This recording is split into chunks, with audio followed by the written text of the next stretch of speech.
मराठी सक्तीसाठी जे 4 तारखेला आंदोलन होणार होतं, पण कालचं मी रात्री एक न्यूज बघितली, त्याच्यामध्ये थोडासा ट्विस्ट आलाय.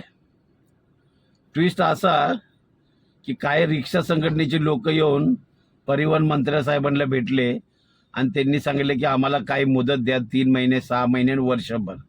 त्याच्यावर असा तोडगा निघाला. परिवहन मंत्री साहेब बोलले की आम्ही तुम्हाला मुदत देऊ, मास्क दाखवायचा नाही,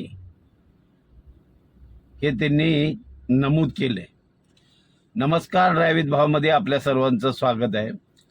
ही एक नामी संधी होती की खरंच ह्याच्यामुळं काय झालं असतं, ह्यांच्यावर एक चाप राहिला असता, परप्रांतीयावर एक चाप राहिला असता. त्यांची उर्मट भाषा, बोलण्याची पद्धत, मराठीला विरोध, दुसरी गोष्ट मराठीचा अपमान. आणि काही लोक ते बोलतात ना, आम्ही गावी निघून जाईल पण मराठी बोलणार नाही.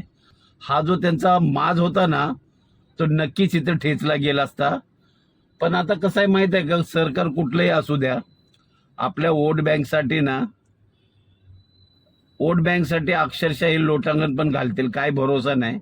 आपण इतके एवढे व्हिडिओ बनवले, वाटलं होतं की कुठेतरी मराठी माणूस जागा झालाय आणि तो जागा ठेवण्यासाठी ह्यांनी जे पाऊल उचललं होतं हे योग्य होतं.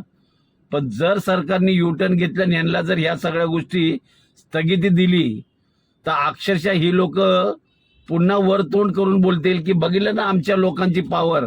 अक्षरशः शासनाला मागे घ्यावा लागला हा निर्णय.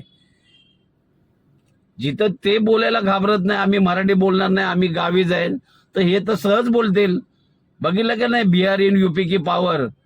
आखिर शासन ने निर्णय पीछे लिया. मी हे हिंदी शब्द वापरतो इथे, कारण ते असेच माजलेले आहेत. त्यामुळं माझं तर मत होतं की ही खरं म्हणजे मराठी माणूस जागा झाला होता, बहुतेक लोकांचा सपोर्ट होता, ही गोष्ट चांगली झाली.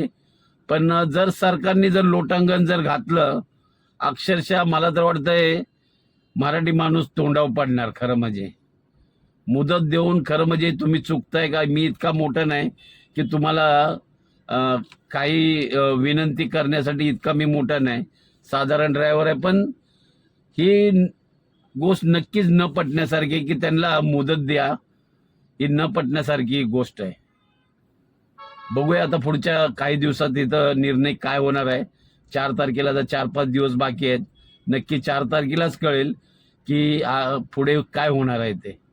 आणि भेटू आपण पुढच्या व्हिडिओला.